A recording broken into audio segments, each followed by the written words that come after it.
بسم اللہ الرحمن الرحیم نحمدہ ونصلی علی رسولہ الکریم۔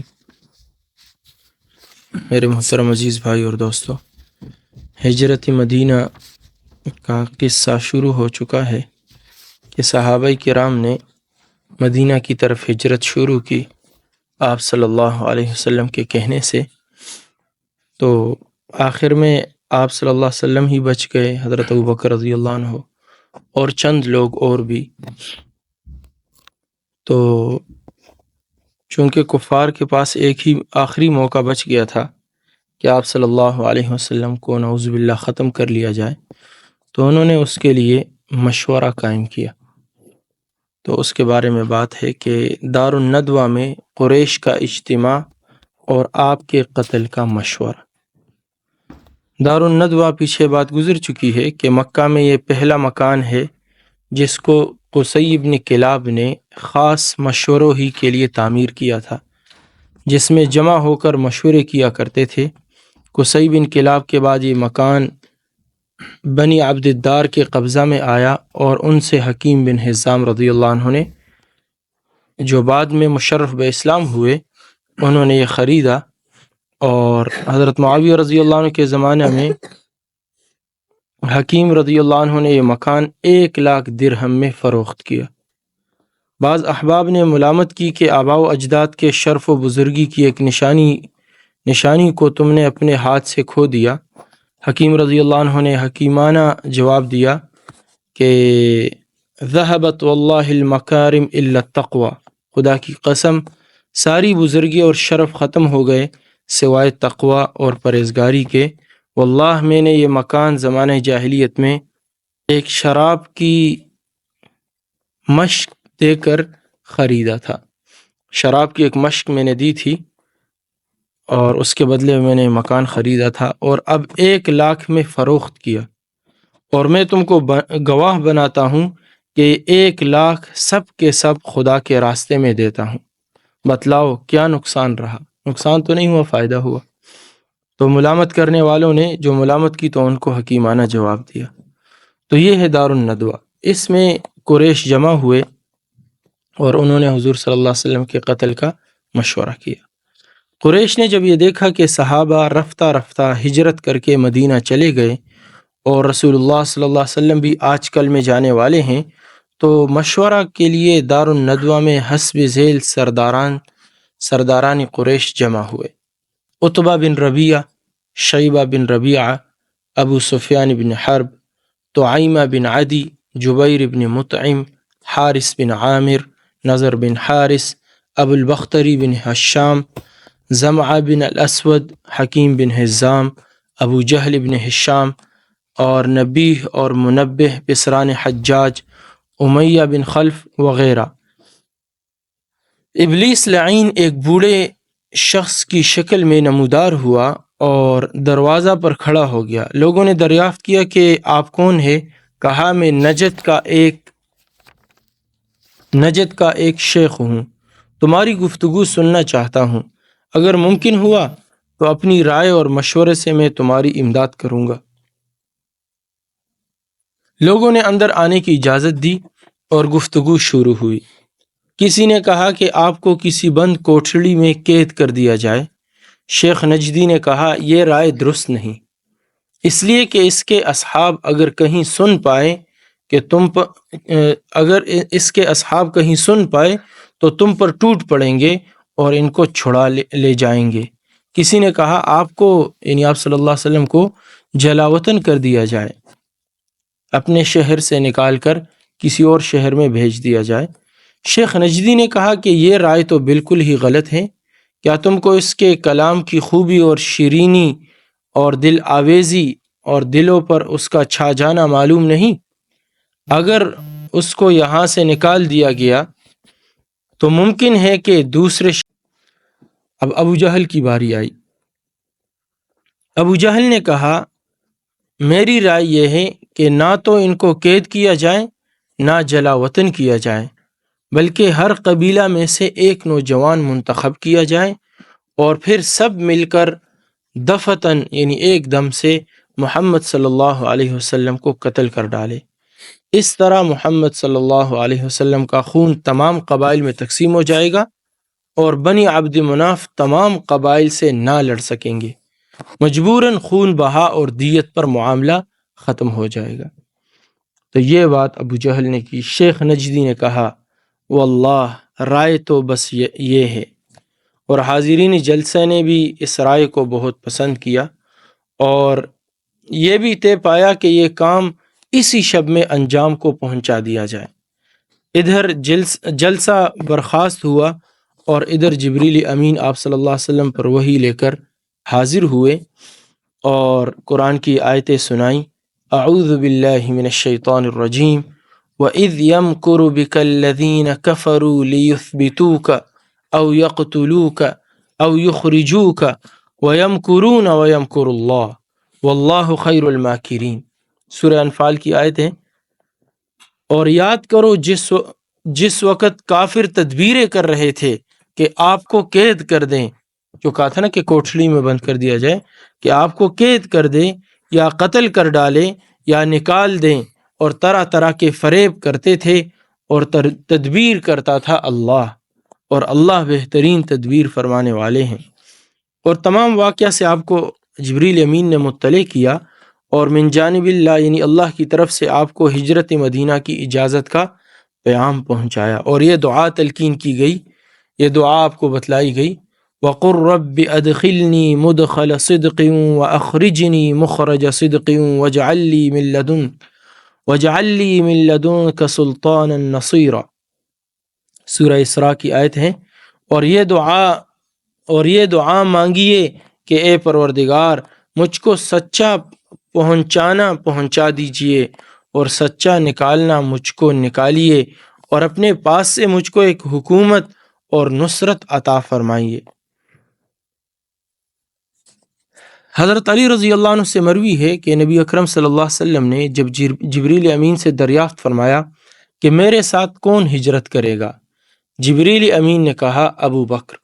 اس حدیث کو روایت کیا ہے امام حاکم رحمۃ اللہ علیہ نے، اور فرمایا کہ یہ حدیث صحیح الاسناد ہے، اور علامہ ذہبی رحمۃ اللہ علیہ نے فرمایا کہ یہ حدیث صحیح ہے لیکن غریب ہے۔ غریب یعنی اس کے روایت کرنے والے ایک زمانے میں صرف ایک شخص رہا ہے۔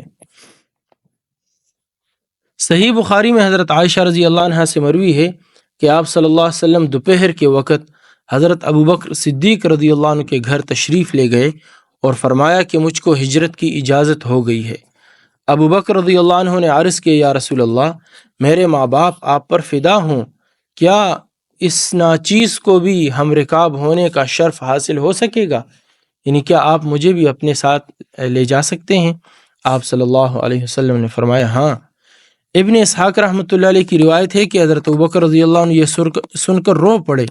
عائشہ رضی اللہ عنہ فرماتی ہے کہ اس سے پہلے مجھ کو گمان نہ تھا کہ فرط مسرت سے بھی کوئی رونے لگتا ہے، خوشی سے بھی کسی کو رونا آتا ہے، یہ میرا گمان نہیں تھا، لیکن آج خود اپنی آنکھوں سے دیکھا۔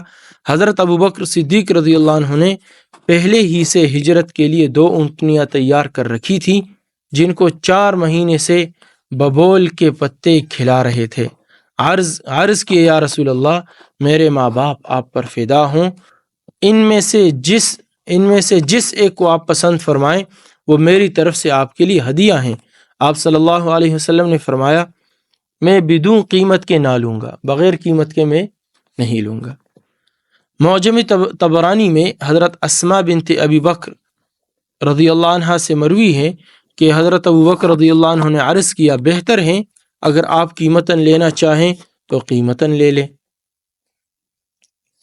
مطلب یہ کہ میری ذاتی خواہش کچھ بھی نہیں، میری ہر خواہش اور ہر میلان آپ کے اشارے کے تابع ہیں۔ اس مقام پر بعض لوگوں کو یہ شبہ پیش آیا ہے کہ صدیق اکبر نے اس اونٹنی کی قیمت سے کہیں زائد آپ کی ذات بابرکات پر خرچ کیا اور آپ نے اس کو قبول فرمایا۔ چنانچہ صحیح بخاری میں ہے کہ جس قدر ابو بکر رضی اللہ عنہ نے اپنی جان و مال سے مجھ پر احسان کیا، اللہ کے نبی فرما رہے حضرت ابو بکر رضی اللہ عنہ نے جس قدر اپنی جان و مال سے مجھ پر احسان کیا اتنا کسی نے نہیں کیا۔ اور ترمذی میں ہے کہ جس شخص نے میرے ساتھ جو احسان کیا ہے میں نے اس کا مکافات کر دی، میں نے اس کا بدلہ دے دیا ہے، سوائے ابو بکر کے کہ اس کے احسانات کا بدلہ قیامت کے دن اللہ ہی دے گا۔ اس لیے شبہ ہوا کہ اس وقت آپ نے اونٹنی کی قیمت دینے میں کیوں اصرار فرمایا۔ پہلے تو آپ صلی اللہ علیہ وسلم فرما رہے کہ ابو بکر کے اتنے احسانات ہیں، اتنے زیادہ پیسے آپ نے خرچ کیے، لیکن یہاں اونٹنی مفت میں نہیں لے رہے تھے بلکہ قیمت دے کر آپ صلی اللہ علیہ وسلم نے اصرار کیا۔ تو کیوں؟ جواب یہ ہے کہ ہجرت ایک عظیم عبادت ہے جس کو حق تعالی شانہ نے بعد ایمان کے ذکر فرمایا ہے، ایمان کے بعد ہجرت کا ذکر ہے، اس لیے آپ اس عبادت عظمیٰ میں کسی کو شریک نہیں کرنا چاہتے تھے۔ آپ یہ چاہتے تھے کہ خدا کی راہ میں ہجرت صرف اپنی ہی جان و مال سے ہو۔ علامہ سہیلی نے اس بات کو روض الانف میں ذکر کیا ہے۔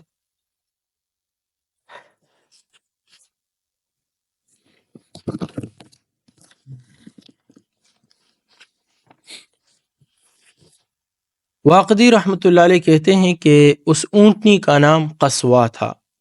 محمد بن اسحاق رحمۃ اللہ علیہ فرماتے ہیں اس اونٹنی کا نام جدعا تھا۔ واقدی رحمۃ اللہ علیہ فرماتے ہیں کہ اس اونٹنی کی قیمت 800 درہم تھی۔ علامہ زرقانی فرماتے ہیں کہ صحیح یہ ہے کہ 400 درہم تھی، 800 درہم دونوں اونٹنیوں کی قیمت تھی۔ چنانچہ حضرت عائشہ رضی اللہ عنہ کی ایک روایت میں اس کی تصریح ہے، وَكَانَ أَبُو بَكْرٍ اشْتَرَاهُمَا ب800 درہم، کہ حضرت ابوبکر رضی اللہ عنہ نے دونوں اونٹنیوں کو 800 درہم میں خریدا تھا۔ ابن عباس رضی اللہ عنہ سے مروی ہے کہ جبریل امین نے آ کر قریش کے مشورے کی اطلاع دی اور یہ مشورہ دیا کہ آپ یہ رات اپنے کاشانہ مبارک میں نہ گزاریں۔ چنانچہ جب رات کا وقت آیا اور تاریکی چھا گئی تو قریش نے حسب قرارداد آ کر آپ کے مکان کو گھیر لیا کہ جب آپ سو جائیں تو آپ پر حملہ کریں۔ آپ صلی اللہ علیہ وسلم نے حضرت علی رضی اللہ عنہ کو حکم دیا کہ میری سبز چادر اوڑھ کر میرے بستر پر لیٹ جاؤ اور ڈرو مت، تم کو کوئی کسی قسم کی گزند نہ پہنچا سکے گا، تکلیف نہیں پہنچا سکے گا۔ قریش اگرچہ آپ صلی اللہ علیہ وسلم کے دشمن تھے لیکن آپ کو صادق و امین سمجھتے تھے اور امانتیں آپ ہی کے پاس رکھتے تھے۔ آپ نے وہ سب امانتیں حضرت علی کرم اللہ وجہہ کے سپرد کر دی کہ صبح کو یہ امانتیں لوگوں تک پہنچا دینا۔ ابو جہل لعین باہر کھڑا ہوا ہنس ہنس کر لوگوں سے کہہ رہا تھا کہ محمد صلی اللہ علیہ وسلم کا زعم یہ ہے کہ اگر تم ان کا اتباع کرو تو دنیا میں عرب و عجم کے بادشاہ بنو گے اور مرنے کے بعد تم کو بہشت بری ملے گی۔ دنیا میں تم عرب و عجم کے، چونکہ حضور صلی اللہ علیہ وسلم نے فرمایا تھا کہ اللہ قیصر اور کسریٰ کو فتح کر کے میری امت کو عطا کریں گے، تو اس بات کو سامنے رکھتے ہوئے کہا، اور جنت کی بشارت تو آپ دیتے ہی تھے، اور ان پر ایمان نہ لاؤ گے تو دنیا میں ان کے پیروں کے یعنی ان کے ماننے والوں کے ہاتھ سے قتل ہو جاؤ گے اور مرنے کے بعد جہنم میں جلو گے۔ یہ بات کہتے ہوئے ہنس رہا تھا۔ نبی اکرم صلی اللہ علیہ وسلم گھر میں سے ایک مشت خاک لیے ہوئے برآمد ہوئے، باہر نکلے اور فرمایا کہ ہاں میں یہی کہتا ہوں اور تو بھی ایک انہی میں سے ہے کہ دنیا میں میرے اصحاب کے ہاتھ سے قتل ہوگا اور مرنے کے بعد جہنم میں جلے گا۔ اور اس مشت خاک پر سورہ یاسین کی شروع کی آیتیں فَأَغْشَيْنَاهُمْ فَهُمْ لَا يُبْصِرُونَ تک پڑھی، یعنی یاسین سے لے کر فَأَغْشَيْنَاهُمْ فَهُمْ لَا يُبْصِرُونَ تک پڑھ کر ان کے سروں پر وہ مٹی ڈال دی۔ اللہ نے ان کی آنکھوں پر پردہ ڈال دیا اور آپ ان کے سامنے سے گزر گئے اور کسی کو نظر بھی نہیں آئے۔ آپ ان کے سامنے سے نکل کر ابو بکر رضی اللہ عنہ کے گھر تشریف لے گئے اور ابو بکر کو ہمراہ لے کر جبل ثور کا راستہ لیا اور وہاں جا کر ایک غار میں چھپ گئے۔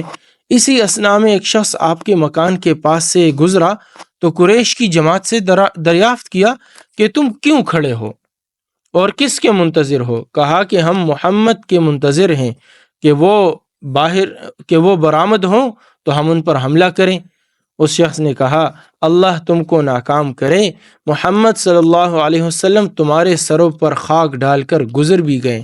جب صبح ہوئی اور حضرت علی کرم اللہ وجہ آپ کے بستر سے اٹھے تو یہ کہنے لگے کہ واللہ اس شخص نے ہم سے سچ کہا تھا، اور نہایت ندامت کے ساتھ حضرت علی رضی اللہ عنہ سے پوچھا کہ محمد صلی اللہ علیہ وسلم کہاں ہیں؟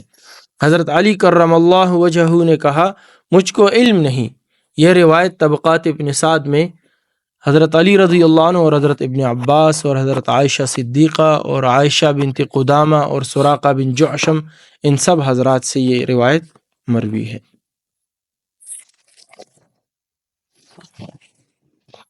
چلو سبحان اللہ و بحمدہ سبحانک اللہم